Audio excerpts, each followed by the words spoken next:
Hey everyone, it's Susie here, and today we're playing a Watcher of Realms. For today's video, we have a dev insights to look at, but it's just a short one. I'm curious at why they posted such a short one. So is there something juicy here? Let's take a look.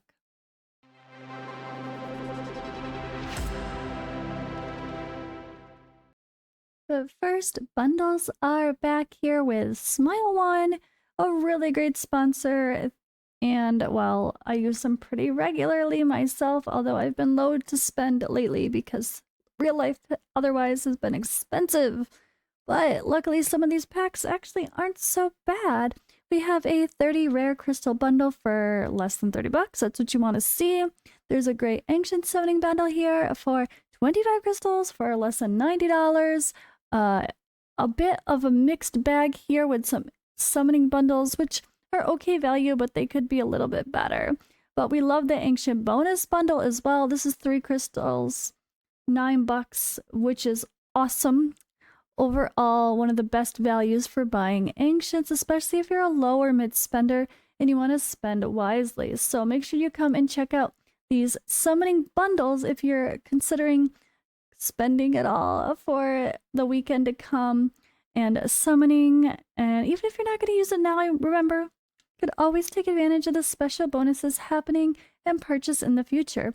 Plus, if some other top-up rebate event type stuff pops with Smile One, buying these bundles does double dip and get you into those tiers as well. So definitely be sure to check these out. My link is in the description and the pinned comment as always if you want to use Smile One. But let's get back into it. Oh, wait, before. Friendly reminder, if you don't see the bundles when you go to Smile One, you need to put in your ID first. Otherwise, they don't show. Until you have a connected account, then these bundles will show. Alright, so the last Dev Insights was covering a large amount of time, and maybe that's why this one's so short and they only picked a couple, but this is from the past week. However, this post is being posted on was posted on October 28th. I seem to have missed it. I swore this was just posted today, but the white dot wasn't showing for me. I don't know what's happening with my channels. They're super weird lately. Oops, I totally missed this. Oh, it was posted today. It's just dated the 28th here. Ignore this. It's wrong. It's the 29th. Yes, today. Just recently. I'm not crazy. You're crazy. I was starting to wonder. I was like, I swear there was no dot. There was no whatever. Okay, anyway, so I'm gonna read it so you don't have to. Luckily, it's a short one, so we're just gonna read through all of it this time and keep the video short and sweet otherwise. So, Malric Halls, question 1 here. Problem. Increase the number of Malric attempts or make them infinite. Also, we should get much more fragile materials. Okay, it looks like they are doing a new format, so let's see if we like this format. The solution. Content is cool and exciting, but 5 attempts is too low. We should be able to enjoy it, not sit on them. Also, getting 1 to 2 forged material pieces as possible. Reward chest is too low. Even gear raids bring better rates. It takes 200 for temples, and all 10 easily may be garbage. Impossible to get a Laura's artifact. Interesting. So this kind of is random. What is happening here? I guess it's just saying it, they want more rewards in the Malrics as well. So they say the maximum number of attempts for Keystones will be increased in an upcoming update. At the same time, we're planning to gradually raise the drop rate of forged materials across other game modes and events, helping you accumulate crafting resources more efficiently. Please stay tuned for future announcements. So this is good that they clarified the wording here, because the last Dev Insights, they were saying energy, and nothing about Malric's Hall of Illusion was called energy, so it was a little bit confusing if they really meant, or what they meant exactly regarding that, but we assumed they meant this. Maximum number of attempts. So how many attempts will we get per day? Or what? Like what is it, 50 per month? And 5 per day? No, that can't be right. I don't know. Whatever it is. Maybe I'm right. It just doesn't feel right saying that out loud. But yeah, 5 attempts is too low. And maybe the total overall could be increased too if people have you know, you have to really farm a lot to get full, I would say, but I don't farm that much, and I'm starting to fill up more often if I'm actually properly doing all my content. So I'm sure a lot of people get that 50 out of 50 max as well, and they want to actually do more per day to not waste them. Yeah. Simple, just a clarification here, which was one of the exact same things that was talked about in the last Dev Insights. All right, question 2. Ajax needs a rework. Problem is to buff Ajax. That's what they want to have happen. This is a weird format. Solution. Ajax, an ancient hero. The problem is not buff Ajax. The problem is Ajax needs a rework. Ajax sucks. No, he doesn't, but whatever. Ajax, an ancient hero that reset your Lord Pity, a power crept too hard to be useless in every content now. I have him A5 and A3 Ymir. It's much better with far less awakenings. So I guess I want to give my opinion. I guess the more we think about it, I guess it's true, because an A5 Ajax was so great for content, but more so a little bit later on with, I don't know, I want to say Guild versus Guild is still okay, and Gear Raid 1 it's still okay, but there's so many new heroes now that just get better and better and better, and they're providing more and more synergies.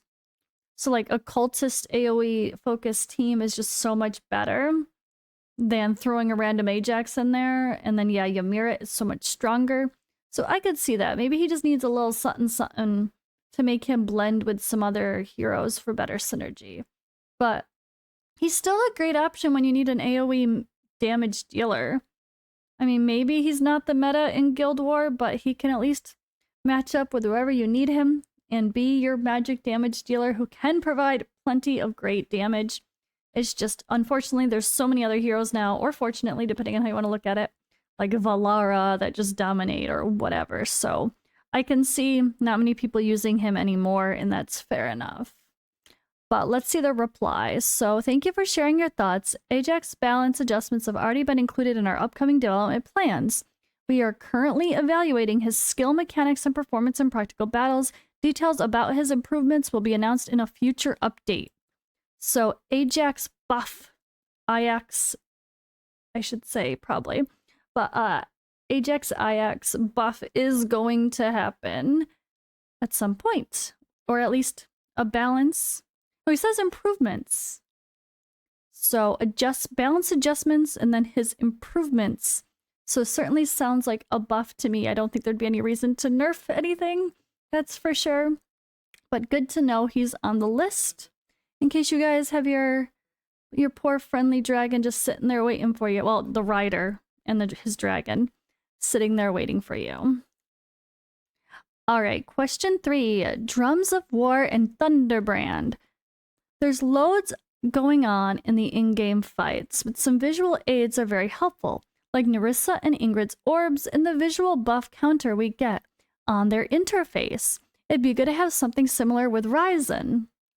I didn't even think of that. It's so true. I didn't even realize, like, yeah, you think from the previous complaints about things not being visual, like whether it be Lucius as well, definitely, Lyra was another one. They wanted visual cues for when however many things are on a hero. And he's another one. They should have started with that from the beginning. The solution they're suggesting is the visual aid on Raizan drums is very weak and hard to see. It would be nice to have an active drum counter in his interface when we select him. It would also be nice to have a Thunderbrand debuff on the target boss, such as poison or burning, that shows the Thunderbrand, and we can have an idea of how many of the 8 seconds are left. So thank you for the suggestion. Raizan's Drums of War currently have in-game battle visual indicators, and will further optimize the Thunderbrand effects in a future version to make skill status easier to recognize. Please look forward to the update announcement for details. So they're saying the visual is there, so just get used to what little visual that it is, but they will make it more obvious when the status effect is there. So I don't know. It's Like, it's there, but we'll optimize it, I guess. Okay. So we don't know exactly what they'll do, but maybe they will add some sort of debuff label. I don't know. But that's all we got. That's it. It's a short one. 3 questions, 3 answers. Much shorter than usual. But I think the best takeaway, I guess, is the clarification that the attempts of Keystones will be increased for Malrix.